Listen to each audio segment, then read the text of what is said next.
সংস্কার আগে নাকি নির্বাচন আগে এই প্রশ্নে রাজনৈতিক দলগুলোর মধ্যে চলছে বিতর্ক।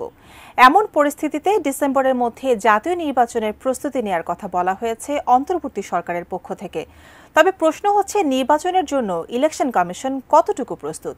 বিস্তারিত ডেস্ক রিপোর্টে।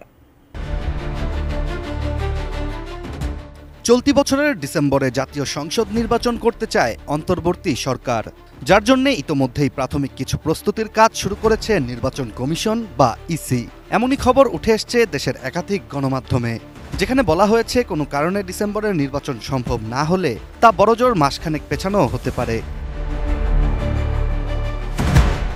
এখন প্রশ্ন হচ্ছে, এই অল্প সময়ের মধ্যে ভোট আয়োজন করতে নির্বাচন কমিশনকে ভোটার তালিকা চূড়ান্ত, রাজনৈতিক দল নিবন্ধন, সীমানা নির্ধারণ ও নির্বাচনী আইনগুলো সংস্কার করতে হবে।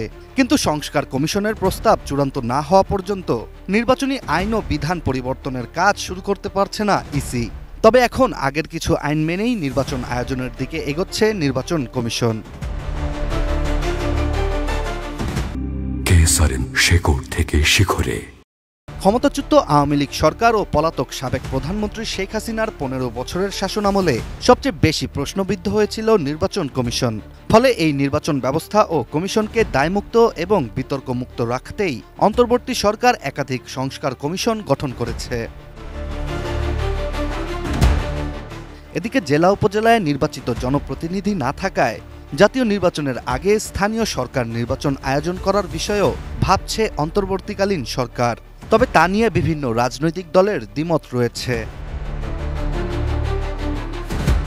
বাংলাদেশের জাতীয় সংসদ নির্বাচনে অংশ নিতে রাজনৈতিক দলগুলোর নির্বাচন কমিশনের নিবন্ধিত হতে হয়।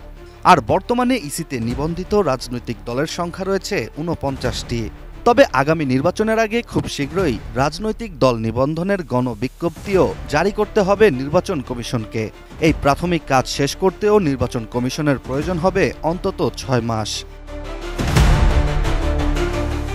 গণঅভ্যুত্থানের পর অন্তর্বর্তী সরকারের অধীনে নতুন নির্বাচন কমিশনের কাছে আইন ও সাংবিধানিক কোনো বাধ্যবাধকতা না থাকায় নির্বাচন কমিশনও এই মুহূর্তে নির্দিষ্ট কোনো তারিখ বা ধারণা দিতে পারছেন না কবে নাগাদ তফসিল আর ভোটের আয়োজন হবে।